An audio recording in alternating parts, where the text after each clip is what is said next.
Hello, I'm Jennifer Moreau with the Burnaby NOW, and I'm here with Darwin Burns, the Burnaby Lougheed candidate for the BC Green Party. Hello, Darwin. Hi. Can you start by telling me a little bit about yourself? Yes. I'm originally from Northern Ontario. I grew up there with my family in small town Ontario, about population of 500 people. And upon my teens, I ended up moving down to Ottawa, where I got to witness political action firsthand.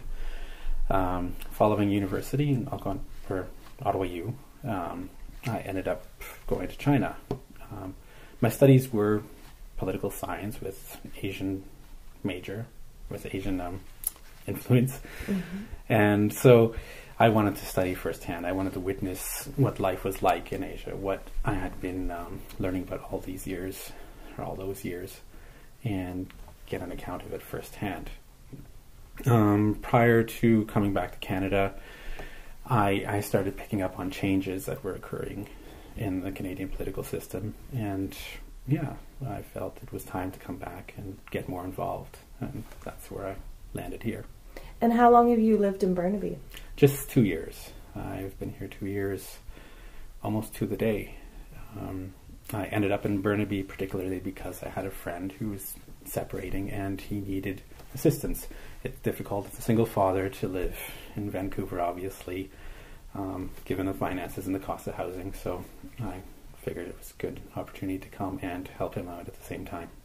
And why do you think you are uniquely qualified to represent this riding?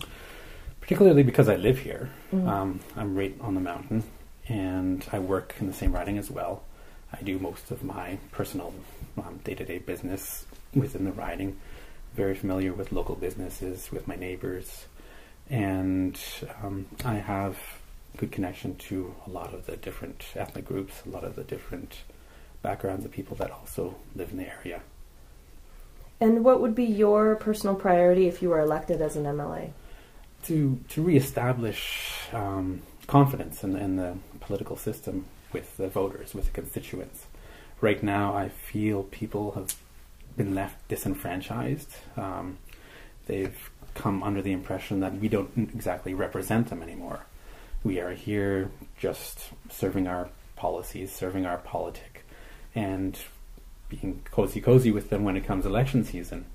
Unfortunately, that isn't the case, and they're beginning to recognize that, hence the drop in voter turnout, the lack of empathy for the whole political system, not just provincially, but federally as well. Mm-hmm. I feel I would love to come in there and give them an opportunity to use their voices, to come to me as a person, come to my home. My home is my office, and I'm not shy to call it such, and get to know me as a person, and so I can later represent them and their voice. The Green Party doesn't have a whip system. We are here to represent the voters, particularly, and I want them to hold us accountable. I want them to hold me accountable. And we do have our own policies, but still, the voter comes first, the constituent comes first. That is democracy. Mm-hmm. And what accomplishment in your life are you most proud of? Accomplishment is simply the ability to retain optimism and happiness given the life I've been served. I grew up with a wonderful family, most wonderful family. But through my youth, I did go through a lot of hardships. I lost my mother. My father suffered a massive head injury, for which my sister and I had to care for him since my teens. So we've never had that cushion there. We've never had that background protection there. So everything we've had to live through, we've just had to sustain upon ourselves, sister and brother, and individually. That I was very attentive to that when I was in China, because I knew every little action I took, every little choice I made, I was responsible for. Mm-hmm. And last question, who is your role model? My father. He was a laborer. He was a miner for most of his life. He did it out of duty, not out of passion. And he had no qualms about traveling an hour each day back and forth in Northern Ontario. He worked in Elliott Lake in the mines. Just to be a good father, just to provide for the family. And in my youth, I was fully aware of the difficulties he had with this job, but it made him a very stubborn and wonderful man. And I aim to be just as stubbornly wonderful. Okay, good. Thank you. Thank you.